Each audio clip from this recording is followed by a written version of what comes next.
Milky site. Dave Milky is a friend of mine, a colleague. He taught school at a neighboring county school, Botkins. He taught history when I was teaching history at Fort Loramie. Like me, he's a surface hunter.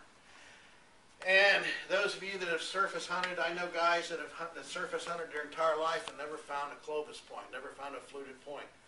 No less of a person we all know, Bob Converse, says he's hunted all his life and never found one.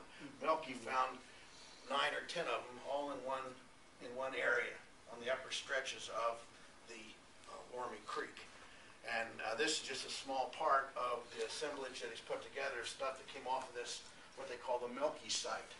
And he's got one of the most beautiful uniface paleo blades I've ever seen.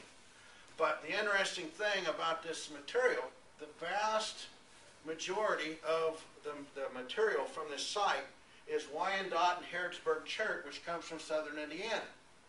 And as you all know, Ohio is just rich in nappable stone quarry sites. Flint Ridge, Zaleski, Coshocton, and there's very, very little of that material in what he has found.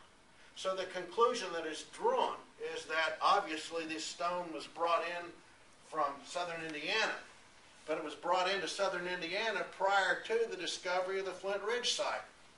So that it may well be that the conclusion that's drawn from that is that this is the first human habitation site in what became Ohio. It was probably a summer encampment, hunting camp for however many years. But to have left this many fluted points behind is pretty remarkable.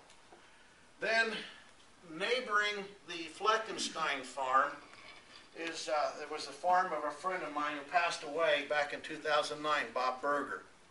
And Bob had spent his entire life on the family farm. He was the youngest of 14 kids. He was, I don't know, well into his 80s when he died. He was a World War II vet.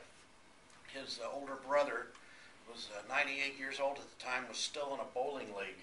Okay, 98. Wow.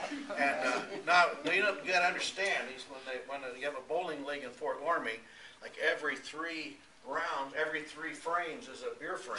Okay, so here's this 98-year-old guy who's still. Anyway, not only did Bob Berger, was he born and raised and lived his entire life on the family farm, he was born and died in the same room. Okay, that just doesn't happen anymore. Okay, and he had this frame of pieces. Was the few times that I had been in his kitchen, I always admired this. And this was all stuff that came from this farm. And the reason I'm talking about this is because a point I want to make about this Loramie site is that when I'm surface hunting, you can literally step off the Berger farm onto the Fleckenstein farm.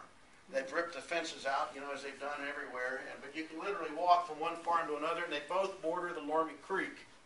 So historically and prehistorically, what applies to the Loramie site also applies to this Berger site. And when Bob passed away, the executor of his estate was a former student of mine, his nephew Frank. I called Frank and I said, Frank, is there any chance that I could see Bob's arrowhead collection while it's still together, before it gets split up with the estate?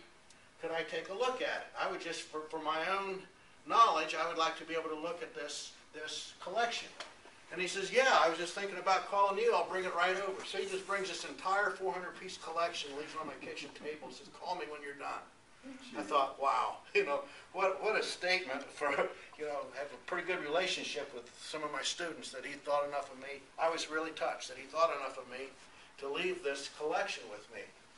And the significant thing about this is that, you know, you've got some paleo piece all the way to, let's see, one of these here is a 4-inch triangle. No, I can't fight there. So you've got everything from paleo to Mississippian and everything in between. You've got archaic, early, middle, late archaic, early, middle, late woodland, Mississippian, paleo. So basically, the conclusion that's drawn is that, you know, not only just a few miles, 4 or 5 miles up the creek was this paleo, the Milky site, but on this farm, which was on this portage path, you had I believe that this is evidence that as long as there have been Indians in Ohio, they've been on this farm. and left stuff behind. So what happened is the family did not want the collection to be split up.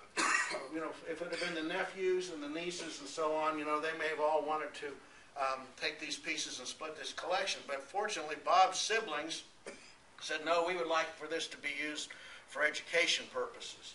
And the local museum wasn't interested in keeping anything on a permanent loan. So what we ended up doing was we spent a summer and we put this display together. I was the one that cataloged the points, and Frank, the nephew, he's the one who contacted the Historical Society for these pictures, and we had a frame maker, and just about 4 or 5 businessmen got together in town, and we put this display together, and every single piece was included in this display, and now it's on permanent display at Fort Loramie High School. And this box down here in the corner, everybody asked, there was a piece of moss agate that was just beautiful. And the carpenter that put this together made a box with a magnifying glass with a light shining through it, so you can see all those microscopic prehistoric frog eggs or whatever it is in the moss agate. But ended up being a pretty neat collection.